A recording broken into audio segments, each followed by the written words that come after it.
ఆరాధనలో కూడా మనకు మాట చదువుకుందాము. మత్తయి సువార్త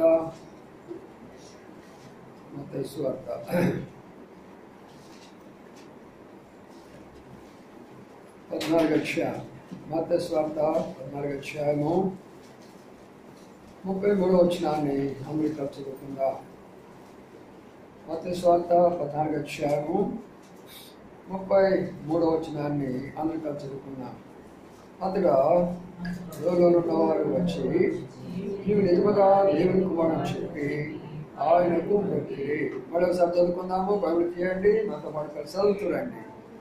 అంతగా ఉన్నవారు వచ్చి నీవు నిజముగా దేవుని కుమారుడు చెప్పి ఆయనకు మొక్కిరి. చాలు, ప్రార్థన చేసుకుందాం. ప్రియగల మా పొడవు తండ్రి, నమ్మకాన్ని మా దేవానికి ముందు స్తోత్రాలు చెల్లించుకుంటున్నాం.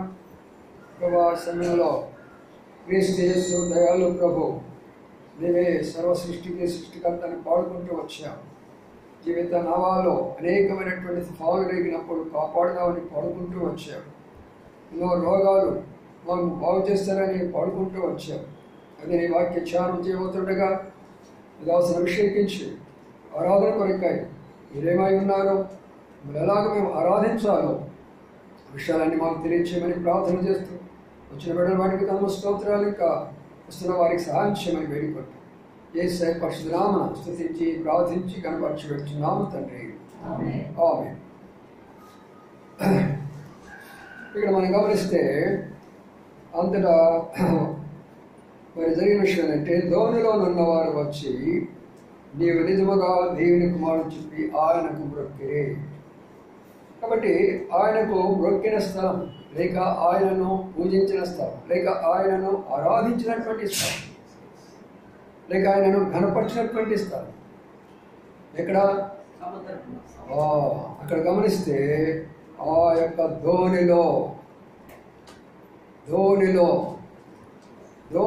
ఆరాధన జరుగుతున్నది. ధోనిలో ఆరాధన జరుగుతుంది. అదే చుట్టుపట్ల ఏముంది? సముద్రం ఉన్నది. చుట్టుపట్ల సముద్రం ఉన్నది. ఆ సముద్రంలో ఏముంది? ఈ ధోని ఉన్నది. ఆ ధోనిలో ఎవరున్నారు? ఆయన శిష్యులు మరికొందరు ఉన్నారు. ఇప్పుడు వారితో పాటు ఎవరున్నారంటే ప్రభువు ఉన్నాడు. కాబట్టి ప్రియమైన సోదరీ సోదరుడా, మనం ఇది అర్థం చేసుకోవాల్సిన విషయం ఏంటంటే ఈ యొక్క సముద్రం ఈ లోకమంతా కూడా ఉప్పు నీళ్ళతో నింపబడుతూ ఉంటుంది, అలలతో నింపబడుతూ ఉంటుంది. రకరకాలైనటువంటి సముద్రం యొక్క జంతువులు తిరుగుతూ ఉంటాయి. అక్కడ రకరకాలైనటువంటి వాతావరణ సముద్రంలో మనం చూస్తూ వస్తాం. లోకం అనేది అలాగా ఉంటుంది. లోకంలో ఎప్పుడు ఆటపోట్లతో నింపబడుతూ ఉంటుంది. అయితే అలాంటి యొక్క సముద్రంలో ఒక దేవుడు మన కొరకు ఒక దోణిని తయారు చేశాడు. అదే దేవుని యొక్క సంఘము. అదే దేవుని యొక్క సంఘము. కాబట్టి ఇప్పుడు మనము దేవుని యొక్క సంఘములో చేరినటువంటి మనము లోకములో నుంచి ప్రత్యేకించబడిపోయి ఈ దోణి ప్రయాణములో ఉన్నది. ఈ దోణి ఇప్పుడు ప్రయాణంలో ఉన్నప్పుడు మరి ఇక్కడ జరిగినటువంటి విషయం ఏంటంటే దోణిలో ఉన్నవారు వచ్చి ఆయనకు మ్రొక్కిరి. ఏమని? నీవు దేవుని కుమారుడు అని. నా ప్రియమైన సోదరులారా, మరి సముద్రం దగ్గర చాలా మంది ఉంటారు చేపలు పట్టుకునేవారు. వాళ్ళు ఏమైనా మొక్కుతున్నారా? మొక్కుకోమా. వారు ఏమైనా ఆరాధిస్తారా? ఆరాధించరు. ఎవరు ఆరాధిస్తారంటే సముద్రంలో ఉన్నప్పటికీ సముద్రంలో ఉన్నటువంటి దోణిలో ఎవరైతే వస్తారో వారు మాత్రమే ఆరాధిస్తారు. వారి సంఖ్య చాలా చిన్నది. అయితే బయట సముద్రంలో ఉన్న వారి సంఖ్య చాలా ఎక్కువ. అయితే తక్కువగా ఉన్నటువంటి యొక్క వారి దగ్గరకు ప్రభువే సాక్షాత్తు వచ్చాడు. అందుకని ఇప్పుడు ఆ ప్రభువును వాళ్ళు చూసిన తర్వాత అయ్యా నీవు దేవుని కుమారుడు అయ్యా అని ఆయన ఆరాధిస్తున్నారు, ఆయన పూజిస్తున్నారు, ఆయన మొక్కుతూ ఉంటున్నారు. They fell down and worshiped the Lord. అనగా ఆయన పాదాల మీద సాగిలపడి మొక్కుతుంటున్నారు. ఎవరు ప్రభుని ఆరాధించగలరు? ఎవరు ప్రభు దగ్గర మొక్కగలరంటే ఆయన అంటే ఎవరో తెలుసుకున్నవారు. ఆయన అంటే ఎవరో తెలుసుకోలేనటువంటి వాళ్ళు ఆరాధించలేరు, ఆరాధనకు రాలేరు, ఆరాధన పాటలు వినలేరు, ఆరాధన వర్తమానం కూడా వినలేరు. వారు ఆయన అంటే తెలుసుకున్నటువంటి వారు అయ్యా నువ్వు నిజముగా దేవుని కుమారుడివి, అందుకనే ఈ రోజున నేను నీ పాదాలు నిలబడుతున్నానని మనం ఈ రోజున ప్రార్థన కూడికి రాలేదు. ఈరోజు మనం వచ్చింది ఆరాధన కొరకై వచ్చాము. కాబట్టి ఈ ఆరాధన కూడికలో మనం ఇప్పుడు చేయవలసింది ఏంటంటే మన ప్రభు వారైతే నీవు దేవుని కుమారుడు అని చెప్తూ ఆయనను ఆరాధించారు. మరి మన అనుభవాలు ఏమేమి ఉండాలా? ఆరాధన అంటే అనుభవం. దేవుని ఆరాధించేవారు ఆత్మతోనూ సత్యంతోనూ ఆయన ఆరాధించాలి. కాబట్టి మన నోటితో చేసిన ఆరాధన అది మన అనుభవమై ఉండాలి. అలాగా కాకుండా ఏదో ఊరిక హల్లెలూయా ప్రైజ్లార్డ్ స్తోత్రాలు అన్నంత మాత్రాన అది ఆరాధన కాదు. మనం దేవుని ఆరాధించినప్పుడు ప్రభువా నీవేమై ఉన్నావో నా కళ్ళతో చూసేనయ్యా, నీ శక్తి ఏమైనా ఉందో నా కళ్ళతో చూసేనయ్యా, నీ ప్రేమ ఏమైనా ఉందో నీ కళ్ళతో చూసేనయ్యా, నీ దయ అంటూ నీ కళ్ళతో చూసేనయ్యా, అందుకని నీ పాదాల మీద పడి నీకు వందనాలు చెల్లిస్తున్నాను ప్రభు అని ఆరాధిస్తూ ఉంటున్నారు. సరే, చాలా విషయాలు ఉన్నాయి. ప్రభు ఏమేమి చూశాడో కొన్ని విషయాలు చూసుకుందాము క్లుప్తంగా, తర్వాత ఆరాధనలోకి వెళ్ళిపోతాం. అదే మత్తయి సువార్త 14వ అధ్యాయం. మత్తయి సువార్త 14వ అధ్యాయం 13వ చదవండి. 13.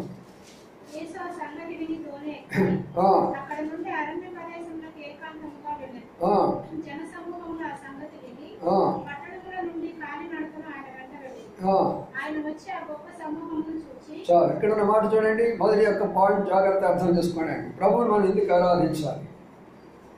ప్రభు ఎక్కడో అరణ్యంలో ఉన్నాడట. ఎందుకు అరణ్యంలో ఉండాలండి? మరి ఆయన టౌన్లో ఉండొచ్చు కదా, ఆయన సిటీలో ఉండొచ్చు కదా. ఎందుకని అరణ్యంలోకి వెళ్ళాడు అనగా ఆ దినాల్లో ఉన్నటువంటి వారు సాంప్రదాయాలకి, ధర్మశాస్త్రానికి, మత పద్ధతులకు, పూజారులకు, పండితులకు, ధర్మశాస్త్రోపదేశకులకు సమయం ఇచ్చారు. కానీ ప్రభు యొక్క మాటలకు సమయం ఇవ్వలేదు. నిజమైన దేవుని మాటలు వినడానికి వాళ్ళకి మనసు లేదు. వినకపోగా నేను ఇబ్బంది పెడుతున్నారు, వినకపోగా కష్టపెడుతుంటున్నారు, వినకపోగా అనేకమైనటువంటి బాధలు పెడుతుంటున్నారు. అందుకని ప్రభు దూరంగా వెళ్ళిపోయిన పరిస్థితి ఇక్కడ మనకు కనబడుతుంది. నా ప్రియమైన సోదరీశ్వరుడా, ఈనాడు ప్రపంచం అదే కదా. ఈనాడు ప్రపంచంలో మనం చూస్తే ప్రభుకి ఏమైనా స్థానం ఉన్నదా? మన గృహాల్లో స్థానం ఉన్నదా? మన బంధువుల మధ్యలో స్థానం ఉన్నదా? మన ప్రాంతాల్లో స్థానం ఉన్నదా? లేదు. మిగతా వాటి అన్నిటికీ ఉంటాయి. రాజకీయ నాయకులకు ఉంటాయి, సినిమా యాక్టర్లకు ఉంటాయి, రకరకాలైనటువంటి సెలబ్రిటీస్కి ఉంటాయి. అందరికీ స్థానం ఉంటుంది, కానీ ప్రభుకి లేదు స్థానం. అందుకని ఆయన అరణ్యానికి వెళ్ళిపోయినాడు. ఆయన ప్రార్థన చేసడానికి కూడా అరణ్యానికి వెళ్ళిపోయేవాడు. అందుకని అరణ్యానికి వెళితే ఇక్కడున్న జనసమూహం ఏం చేశారంటే ఆయన ఎక్కడున్నాడో తెలుసుకున్నారు. ఆయన ఎక్కడున్నాడు? ఆయన అరణ్యంలో ఉన్నాడు. సరే, పదండి మనము బయలుదేరుతాం. మనం అందరమే ఎక్కడికి? ప్రభు దగ్గరికి వెళదామయ్యా. వీళ్ళారా, అది నిజమైనటువంటి యొక్క క్రైస్తవుని యొక్క ఆశయం ఉండాలి. దేవుని యొక్క బిడ్డల యొక్క ఆశ ఏంటంటే ఆయన ఎక్కడ ఉన్నప్పుడు కూడా అక్కడికి నేను వెళతాను. ఆయన ఎక్కడ ఉన్నా, కొండ మీద ఉంటే నేను కొండ దగ్గరికి వెళ్తాను, అరణ్యంలో ఉంటే అరణ్యంలో వెళ్తాను, ఇంటిలో ఉంటే ఇంటి దగ్గరికి వెళ్తాను, ఎక్కడ ఉంటే అక్కడికి వెళ్తాను. ఈ రోజుల్లో జనాలందరికీ కూడా ఈ దర్శనాన్ని కోల్పోయినారు. ఎక్కడో గుడుల్లో గోపురాల్లో ఉంటాడు దేవుడు అన్నట్లుగా వాళ్ళు పరిగెత్తుకుని పోతున్నారు. ఎక్కడెక్కడో నదుల దగ్గర దేవుడు ఉన్నాడని అక్కడ వాళ్ళు వెళ్ళి ఆ పనులు చేసుకుంటున్నారు. ప్రభువైన యేసుక్రీస్తు వారు అరణ్యంలో ఉన్నప్పుడు జన సమూహం వస్తున్నారట. ఎలాగొస్తున్నారు? మనం ఎలాగొచ్చాము? స్కూటర్లు వేసుకున్న వాళ్ళు, కార్లు వేసుకున్న వాళ్ళు, సైకిల్ వేసుకున్న వాళ్ళు, ఆటోలు వచ్చినాం కదా. అది ఈ జన సమూహం చూడండి. వీళ్ళ ఆరాధన చూడండి. ఆరాధన అంటే నోటి మాటలు కాదు, వాళ్ళ క్రియారూపమైన ఆరాధన చూడండి. ప్రభు కొరకే మేము నడుస్తాము, ప్రభు కొరకు ఎంత దూరమైనా నడుస్తాము మేము. అది ఒక ఆరాధన, ఒక భాగము. ప్రభు కొరకు నీవేమి సమర్పిస్తావో అదే ఆరాధన.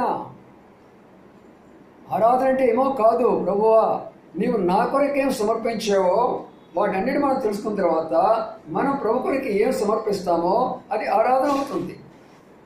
అందుకని ప్రియులారా, ఇక్కడ ఒక విషయాన్ని మనం గమనించినట్లయితే ఆయన దగ్గరకు వాళ్ళు కాలినడకన వచ్చాడట. ఇప్పుడు ప్రభు చేసిన మొట్టమొదటి పని అంటే మీరు నా దగ్గరికి వచ్చారు కాబట్టి నేను కూడా మీ దగ్గరికి వస్తున్నానని ప్రభు తిరిగి వాళ్ళ దగ్గరికి వచ్చాడు. ఇది చాలా శ్రేష్టమైనటువంటిది.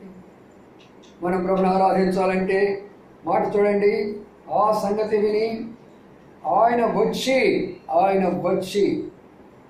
ఎవరి దగ్గరికి వచ్చారండి? సమూహం దగ్గరికి వచ్చాడు. ఎవరి దగ్గరికి వచ్చారు? ఆయన కావాలని కోరుకున్న వారి దగ్గరికి వచ్చాడు. బలవంతంగా రాడండి ఆయన. బలవంతంగా ఒక వ్యక్తిని మార్చడు ఆయన. బలవంతంగా ఒక వ్యక్తిని మరి బోధించడు ఆయన.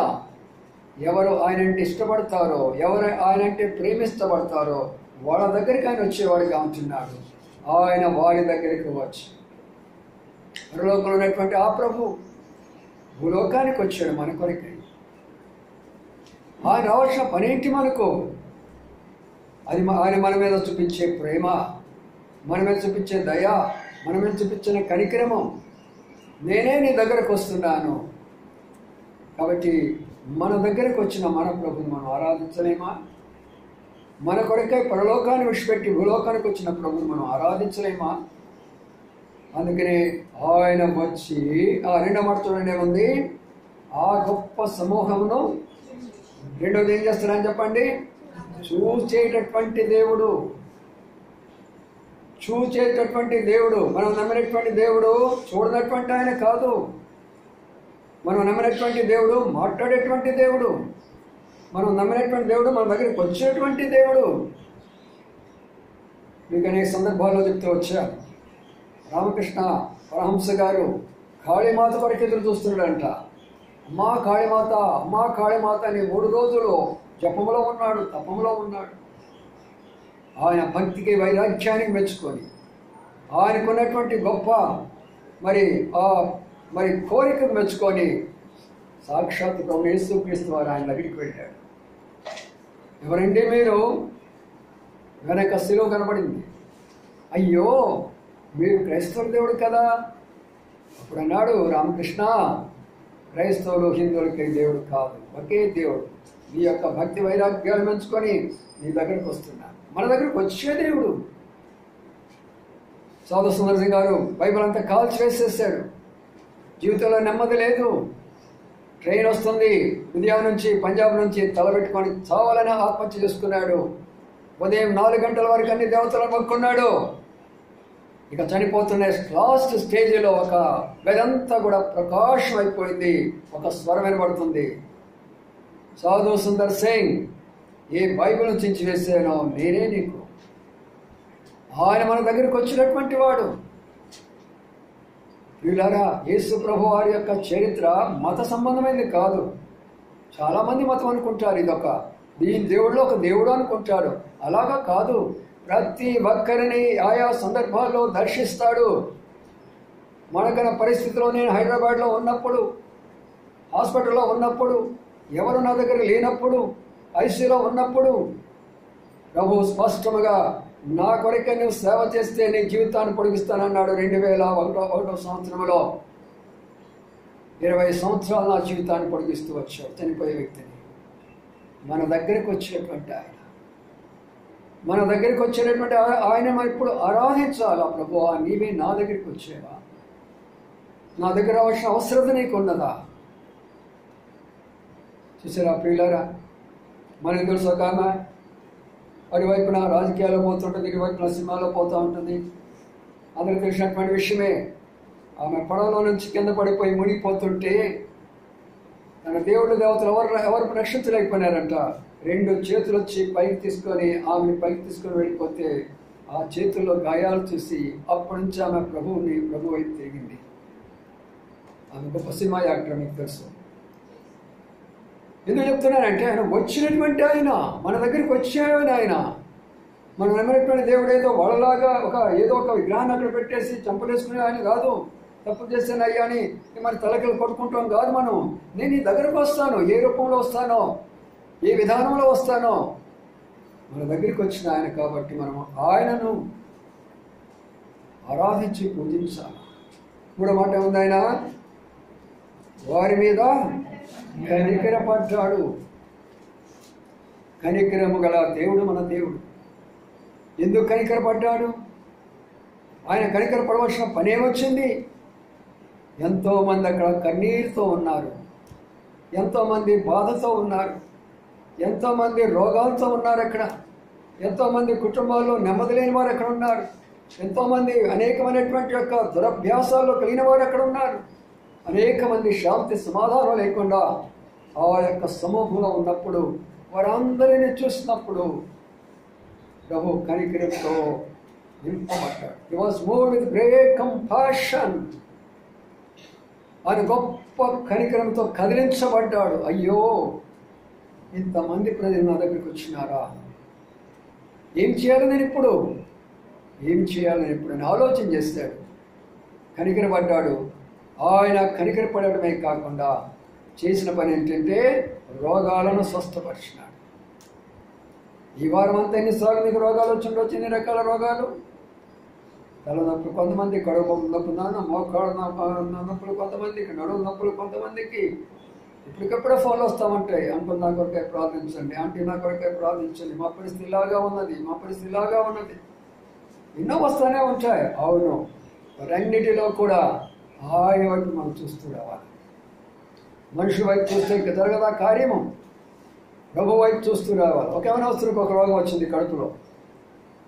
ఆ రోగాన్ని పోగొట్టుకోవాలనుకుంటే ఎన్నో రకాల ప్రయత్నం చేస్తారు. డాక్టర్లు అన్నారు, చేతులు ఎత్తారు, మా వల్ల కాదు, ఈ అబ్బాయి చనిపోతాడు. ఇక వాళ్ళ నాన్నగారికి చెప్పాడు, ఈ యవనస్తుని తీసుకొని వెళ్ళిపో, చనిపోతాడు, ఇక లాభం లేదు, మా వల్ల కాదు, మేము ఆపరేషన్ కూడా చేయలేము.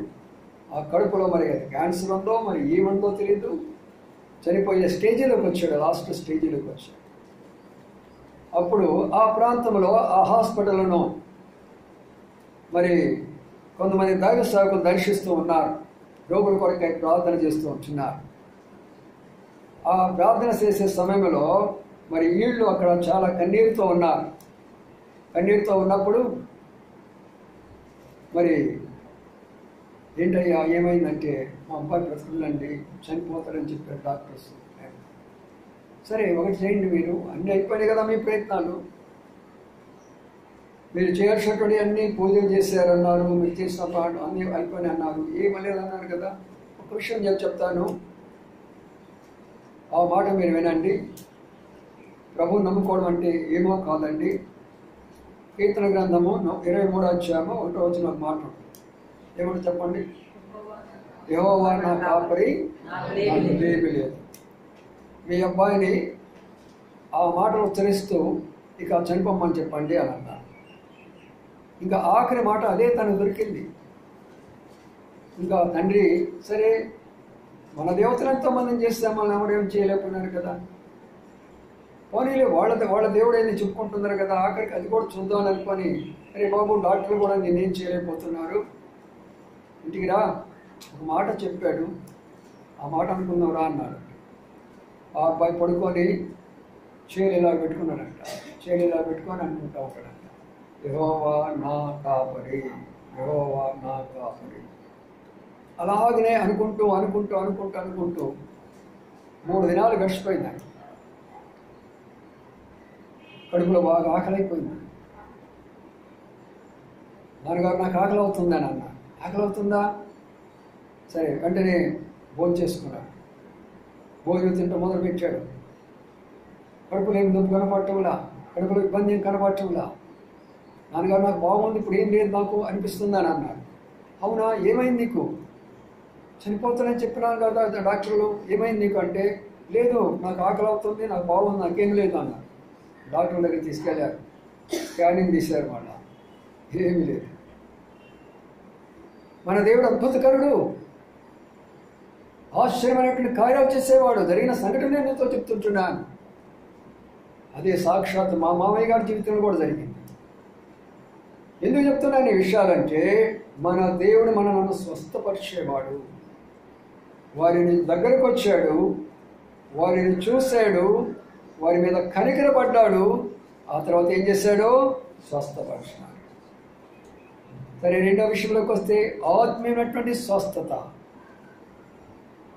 భౌతికమైన స్వస్థత కొరకు అందరూ కూడా ఈనాడు అందరూ కూడా అడుగుతూ ఉంటున్నారు. మన ఆత్మీయ స్వస్థత అనగా ఆత్మీయంగా మనము ఎన్నో రోగాలకు గురైపోయినాం.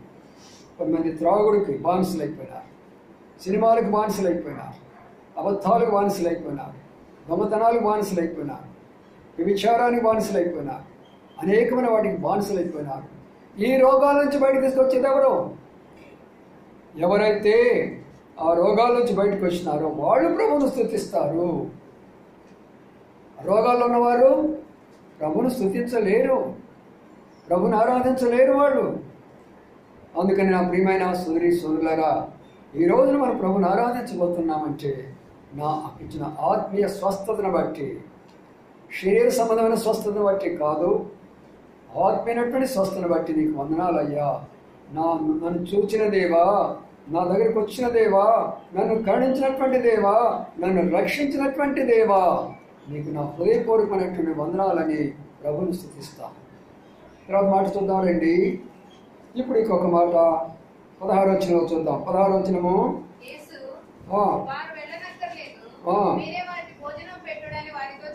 చూడండి పిల్లలు, ఇక్కడ జన సమూహాలు అక్కడ ఉంటే ప్రభు వారి వైపు చూసినప్పుడు వారు ఎంత ఆకలి కొని ఉన్నారో ప్రభువుకు తెలుసు. వారి యొక్క ఆకలి ప్రభువుకు తెలుసు. అందుకనే చూస్తున్నాడు వారి వైపున, అయ్యో ఆకలి కొని ఉన్నారే వీళ్ళు, మరి ఇంత సమూహం ఆకలి కొని ఉన్నారే, వీరికి ఏం చేయాలా అని ఆలోచన చేశాడు. మన దేవుడు ఎలాంటి వాడంటే మనల్ని ఎప్పుడు కూడా ఆకలి కొననివ్వడు. శరీర సంబంధమైనటువంటి ఆకలైనా, లేకపోతే ఆత్మ సంబంధమైనటువంటి ఆకలైనా, 2 రకాలైనటువంటి ఆకలిని తీర్చగలటువంటి దేవుడు ఒకే దేవుడు, ఆయన ప్రభువునటువంటి యేసుక్రీస్తు. శిష్యులు అన్నారు, అయ్యా వాళ్ళందరూ వేలాది మంది ఉన్నారయ్యా, పొద్దుగుకిపోయింది, వాళ్ళ ఊళ్ళకి పంపించేసేయ్యా. చాలామంది శిష్యులు ఇలాగ తయారైపోయినారు. ప్రభువుని శక్తి తెలియనటువంటి శిష్యులు ఉన్నారు ఈ రోజున. ప్రభు శక్తి తెలియనటువంటి దేవుని సేవకులు ఉన్నారు ఈ రోజున. ప్రభు శక్తి తెలియనటువంటి విశ్వాసులు ఉన్నారు ఈ రోజున. అందుకని అన్నిటికీ అద్భుత కార్యాలు చేస్తారు, కానీ డబ్బుకు వచ్చేటప్పటికి అడుగుతూ ఉంటారు. నేను కామనస్తుడు చెప్తూ ఉంటున్నాడు. ఆయనంట హైదరాబాద్లో మీటింగ్ జరిగిస్తున్నాడంట. ఆయన కానీ ఒక మీటింగ్ పెట్టాలంటే ఒక్క రోజుకి 5 లక్షలు ఖర్చు కావాలట. 5 లక్షలు ఖర్చు అవుతుంది, నాకు మీరు తీసుకొని రండి డబ్బు అంటున్నాడు. వాళ్ళ విశ్వాసులైనా సేవకులైనా ప్రజలను మోసం చేస్తుంటున్నారు ఈ రీతిగా. ఇక్కడ చూడండి ఎలాంటి యొక్క శిష్యులు ఉన్నారంటే ప్రభువుని ఎరగనటువంటి శిష్యులు. ఆయన వెంబడిస్తున్నారే కానీ ఆయన శక్తి తెలుసుకోలేకపోతున్నారు. ఆయన ఆశ్చర్య కార్యాలు చూస్తున్నారే కానీ ఆయన శక్తి తెలుసుకోలేకపోతున్నారు. ఎన్ని కార్యాలు చేస్తుంటాడో అన్నిటిని చూశారు కదా. ఇప్పుడు ప్రభు ఏం చెప్పాడో ఆ మాట వినకుండా ప్రభువుకే చెప్తున్నాడు. ఇది అరణ్య ప్రదేశం అయ్యా, ఏ ప్రభు తెలియదా? చాలాసార్లు మనం ప్రార్థన చేయమంటే మనం ఏం చెప్తా ఉంటామో మన ప్రార్థన మనకే నవ్వులు వస్తూ ఉంటాయి. ఎలాగ మనం ప్రార్థన చేయాలో మనకే తెలియదు. ఎలాగ చెప్తామంటే ప్రభువా పరీక్ష పోతున్నాడయ్యా, కూర్చుంటున్నాడయ్యా, పెన్ను తీసుకుంటున్నాడయ్యా, రాస్తున్నాడయ్యా. నీకు తెలియదు దాంట్లో కూర్చొని పరీక్ష రాసేది. కాబట్టి ఇప్పుడు ఇలా ఇక్కడ అర్థం చేసుకోవాల్సిన విషయం ఏంటంటే శిష్యులై ఉన్నారే కానీ ప్రభు యొక్క శక్తిని తెలియనటువంటి వారు. అలాంటి వారు ఆరాధన చేయరు. అలాంటి వారికి ఆరాధన అంటే కూడా తెలియదు. జనాలు పోగేసుకుంటారు, మైకులు పెట్టుకుంటారు, ఏయో రకరకాలైనటువంటి 4 డాన్సులు వేపిస్తూ ఉంటారు, పాటలు పాడతారు, అది అంటారు ఇది అంటారు, సందర్భించుకుంటూ పంపిస్తారు. ఆరాధన ప్రభు కోరుకుంటున్నాడు. ఆ ధోనిలో ఉన్నవారు మాత్రమే ఆరాధించుతున్నారు. మిగతా సముద్రంలో ఉన్నవారు ఎవరు కూడా ఆరాధించడం లేదు. అందుకని ఇక్కడ జరిగిన విషయం ఏంటంటే మనం గమనించినట్లయితే మీరే ఆహారం పెట్టుడి అని అన్నారు. ఎవరు పెట్టాలంట? ఎవరు చెప్తున్నారు? శిష్యులకు చెప్తుంటున్నారు. ఓ అవిశ్వాసులారా, అవిశ్వాసులైన నా శిష్యులారా, ఏం చేయాలి? ఇప్పుడు మీరు నాకు శిష్యులే. మీకు నా దగ్గర శిష్యరికం చేస్తున్నారే కానీ మీ లోపల నేను అవిశ్వాసం చూస్తున్నాను. మీరే పెట్టండి.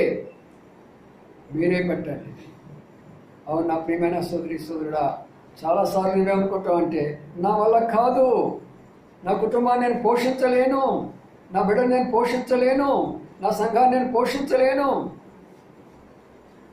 చాలాసార్లు మనం విశ్వాసానికి గురైపోతాం. ఈరోజు బాబు లేడు, భోపాల్ వెళ్ళిపోయినాడు. నేను ప్రార్థన చేశాను, ప్రభా బాబు కూడా లేడే, 2 వర్తమానాలు నేను ఎలా ఇవ్వగలను?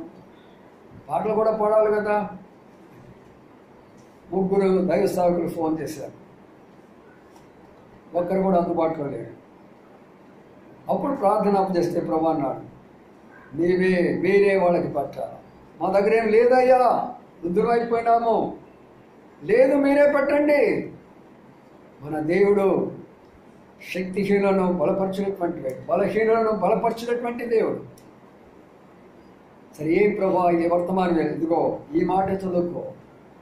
వారు ఎవరైతే పెట్టలేను అంటున్నారో వారి చేతనే పెట్టిస్తాను. మనం కూడా చాలాసార్లు నేను ఈ పని చేయలేను అన్నప్పుడు వారి చేతే చెప్పిస్తాడు దేవుడు.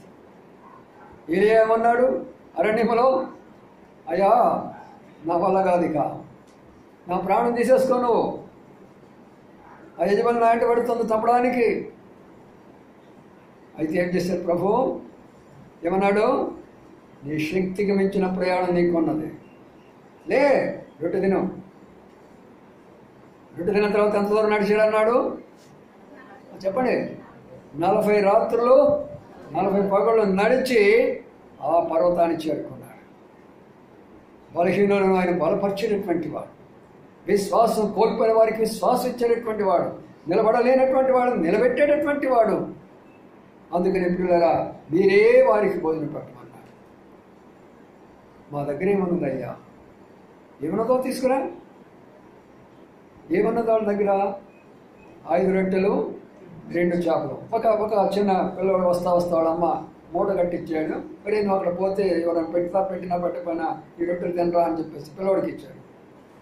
ఇక్కడ అద్భుతమైన విషయం ఏంటంటే అంతమంది సమూహంలో ఎవరి దగ్గర ఏమి దొరకదు. 5,000 మంది కంటే ఎక్కువ మంది ఉన్నారు అక్కడ. అది ఎవరి దగ్గర? ఏమీ లేదు. శిష్యుల దగ్గర ఏమీ లేదు. చిన్న బాలుడు. ఆ బాలుడు అన్నాడు, మీ దగ్గర ఏమైనా ఉందా అంటే, అయ్యా నాకు మా అమ్మ ఇచ్చింది, ఏమిచ్చింది, 5 రొట్టెలు ఇచ్చింది, 2 చేపలు ఇచ్చింది, ఇంకో కావాలంటే ఎంత సంతోషమో చిన్న బిడ్డకి. అవును, మనం ఏమనుకుంటాం మన చిన్న బిడ్డల గురించి? చిన్న బిడ్డలు వాళ్ళకి అర్థం కాదులే, వాళ్ళు ఎందుకులే మందిరాన్ని తీసుకుని వెళ్ళడం, చిన్న బిడ్డలే అని మనం వాళ్ళని నిర్లక్ష్యం చేసుకుంటాం. కానీ ఆ చిన్న బిడ్డలను ఎంత బలమైనటువంటి సాధనాలుగా వాడుకుంటాడంటే అంత బలమైనటువంటి సాధనాలుగా వాడుకుంటాడు దేవుడు. 5,000 మంది పోషించడానికి ఒక చిన్న బిడ్డను దేవుడు వాడుకున్నాడు. 5,000 మంది యొక్క ఆహారాన్ని వారిని భుజించడానికి కొరకైనటువంటి చిన్న బిడ్డను వాడుకున్నాడు. నీవు కానీ నీ బిడ్డలను తీసుకొని దేవుని యొక్క మందిరానికి వస్తే నీ బిడ్డలను అలాగా ఆశీర్వదిస్తాడు. అందుకనే సండే స్కూల్కి రమ్మని చెప్పేది, అందుకనే మనసుల కూడికి రమ్మని చెప్పేది. మన బిడ్డలు ఆశీర్వదించబడాలి అన్నప్పుడు నా ప్రియమైన సోదరి సోదరులారా, మన దగ్గర ఏమున్నదో ఆయనకి ఇవ్వడం నేర్చుకోవాలా. మన దగ్గర ఏమున్నదో అది ఇచ్చేసేయాలా. ఎప్పుడైతే ఆయన కొరకే మనం ప్రభు కొరకే సమర్పించుకుంటామో దానికి 4 అంతలుగా ప్రభు తిరిగి మనకే ఇచ్చేసేవాడుగా కనబడుతుంటున్నాడు. చిన్న బాలుడు ఉపయోగించుకున్నాడు, అనేకుల యొక్క ఆకలి తెలుస్తూ ఉంటున్నారు. చూడండి, అక్కడ చక్కని మాట ఉన్నది. 20 వచనం చదవండి, ఏముంది? వారందరూ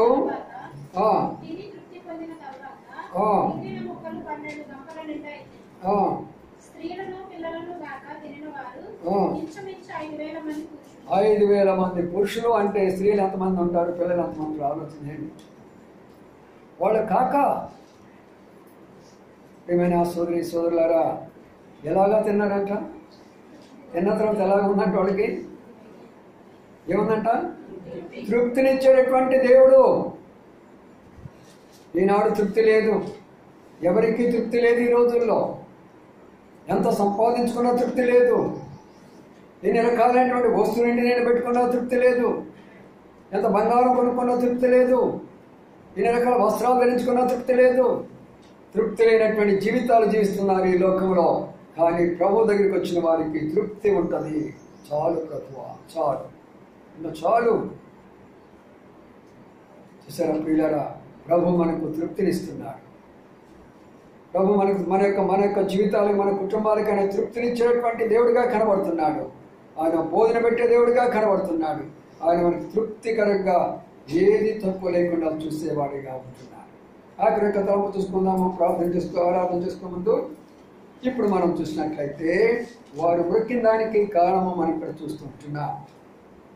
చదవండి 33వ వచనంలో, 30 వచనం చదవండి. గాలిని చూసి భయపడి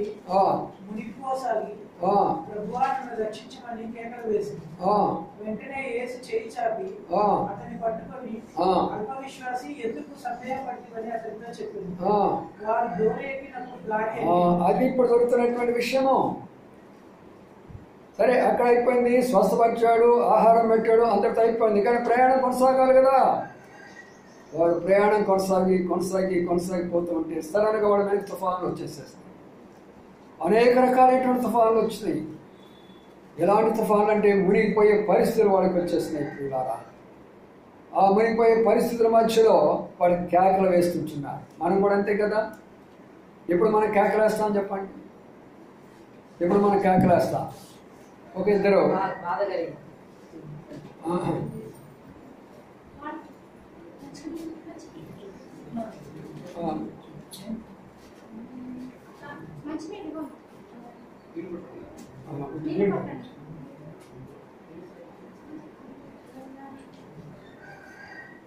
లేదు, కూర్చోండి అటు చూస్తున్నాను. ఇప్పుడు మీరు కూర్చోండి.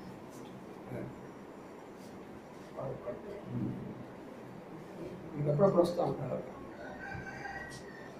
కాబట్టి ప్రియులారా, అక్కడ గమనించండి. మనము గమనించినట్లయితే దేవుని యొక్క వాక్యం ఉన్న మాటను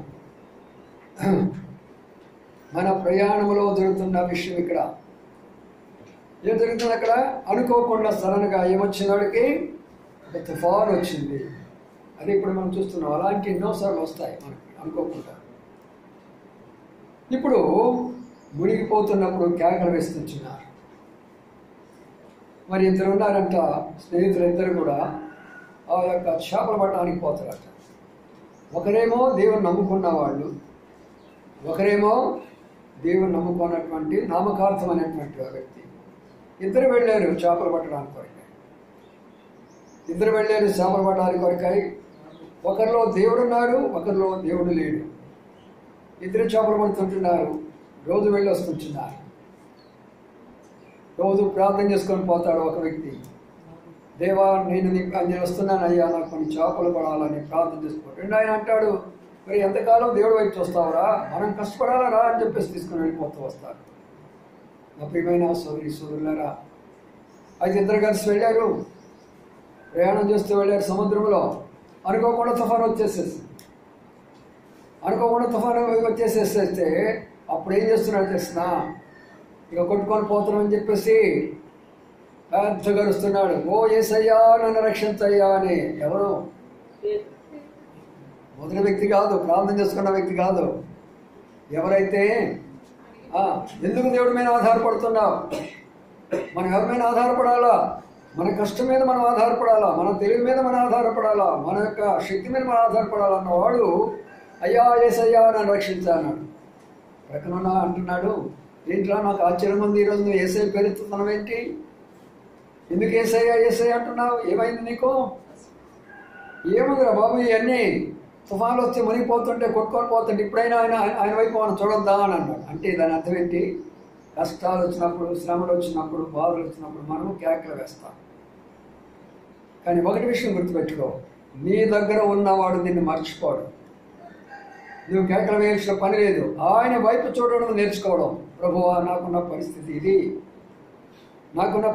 ఇది, దయతోటి ప్రభువా నన్ను కరుణించయ్యా, నన్ను కటాక్షించయ్యా అని ప్రభు వైపు చూస్తే వెంటనే నిన్ను దాని నుంచి బయటకు తీసుకొని వస్తాడు. అందుకని ఏం జరిగింది?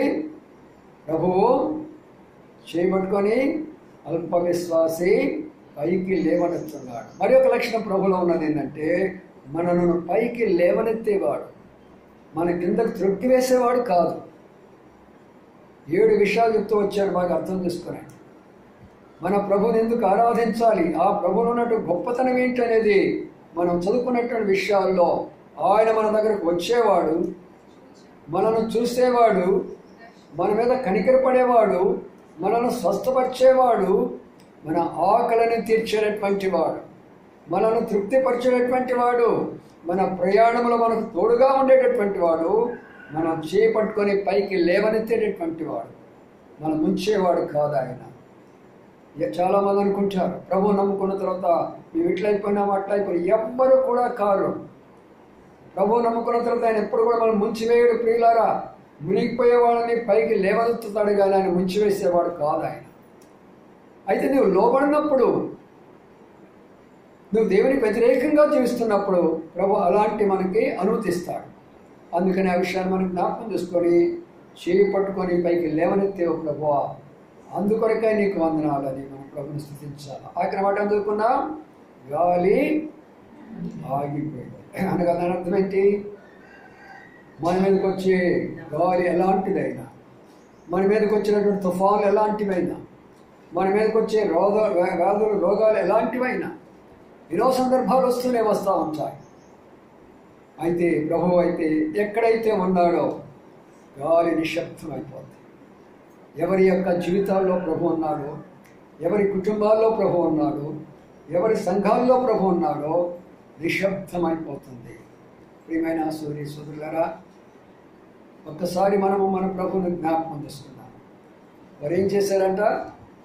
పడవలో ఉన్నవారు అందరూ వచ్చి, ధోనిలో ఉన్నవారు వచ్చేసి ఆయనకి ఏం చెప్పారంట?